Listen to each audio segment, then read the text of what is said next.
Hello children, good afternoon, good morning. Now today is Wednesday, so we have come here with our ELR class.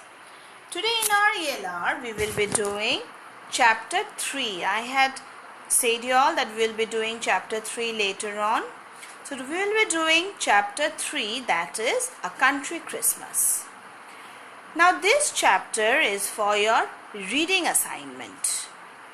This chapter you will not have to solve any question answers from this chapter.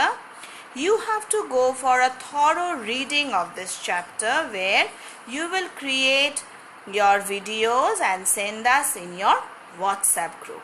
Okay. Now I am going to read the chapter and you all are going to read it as I do and then send it to me. So let me start. A Country Christmas, written by Lisa May Alcott. I show you all here. It's written by Lisa May Alcott. You all can find it out there. Now let me come up to the first page of the chapter. A handful of good life is worth a bushel of learning. Dear Emily, I have a brilliant idea and at once hasten to share it with you. 3 weeks ago, I came up here to the wilds of Vermont to visit my old aunt, also to get a little quiet and distance in which to survey certain new prospects, which have opened before me, and to decide whether I'll marry a millionaire and become a queen of society or remain the charming Miss Vaughan and wait till the conquering hero comes. This is what she is telling us about her childhood days, where she used to dream about living in a city life. She used to live in a village and she used to dream about living in city life. Okay. Aunt Plummy begs me to stay over Christmas, and I have consented, as I always dread the formal dinner with which my guardian celebrates the day. She used to celebrate Christmas with her family. At dinner, they used to have very nice food and she remembers those days. My brilliant idea is this. I am going to make it a real old-fashioned frolic. I won't come and help me, and won't you come and help me? You will enjoy it immensely, I am sure, for Aunt is a character. Cousin Saul is worth seeing, and Ruth is far prettier girl than any of the city rosebuds coming out this season. Bring Leonard Randall along with you to take notes for his new books. Then it will be fresher and truer from the last, clever as it was. The air is delicious up here, society amusing. This old farmhouse full of treasures and your bosom friend pinning to embrace you. Just telegraph yes or no and we'll expect you on Tuesday. Ever yours, Sophie Vaughan. So this is a letter which Aunt sends to her to come up on Christmas. Now the next part. They will both come. This is the answer. They will both come, for they are as tired of city life and as fond of change as I am. Now she is fond of village life. She doesn't love city life now. And the writer of the above, as she folded her letter and went to get it posted without delay. Aunt Plummy was in the great kitchen making pies, a jolly old soul with a face as ruddy as winter apple, a cheery voice, and the kindest heart that ever beat under the gingham gown. Pretty Ruth was chopping the mince and singing so gaily as she worked, and the 24 immortal blackbirds could not have put more music into a pie than she did. Saul was piling wood into the big oven.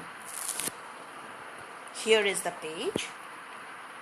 And Sophie paused a moment on the threshold to look at him, for she always enjoyed the sight of his stalwart cousin, whom she likened to a Norse Viking.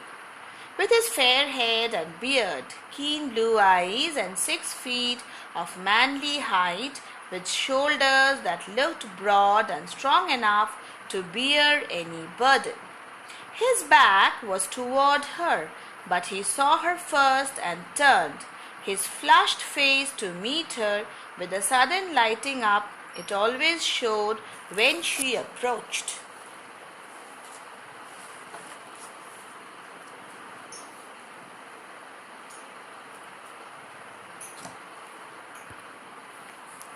I've done it, Aunt, and now I want Saul to post the letter so we can get a speedy answer.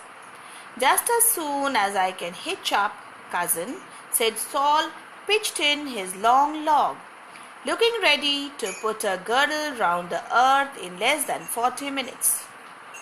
Well, dear, I ain't the least bit of objection as long as it pleases you. I guess we can stand it if your city folks can.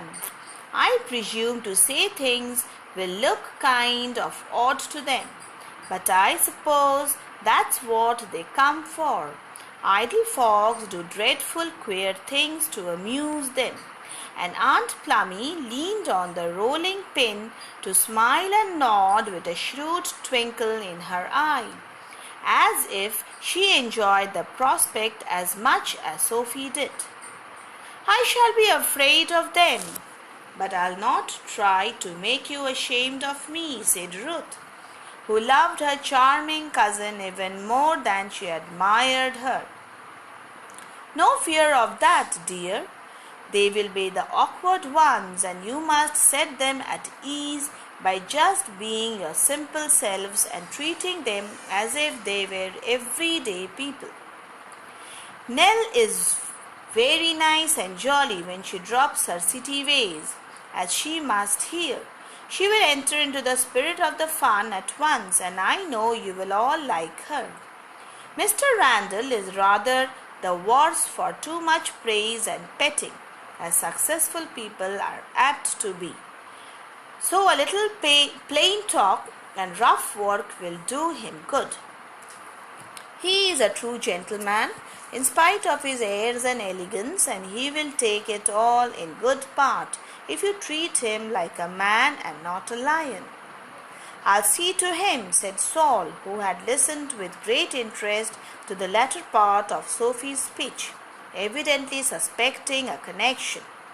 I'll keep them busy if that's what they need, for there will be a lot to do and we can't get help easy up here.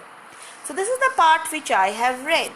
Now you all can read any part from here, the first page, the second page or the third page. You all go through my readings and read any one page and send it to me as a WhatsApp call. Okay, and we are going to see how you all are going on through your English readings. Okay, thank you children. We'll be doing the next part tomorrow. Thank you.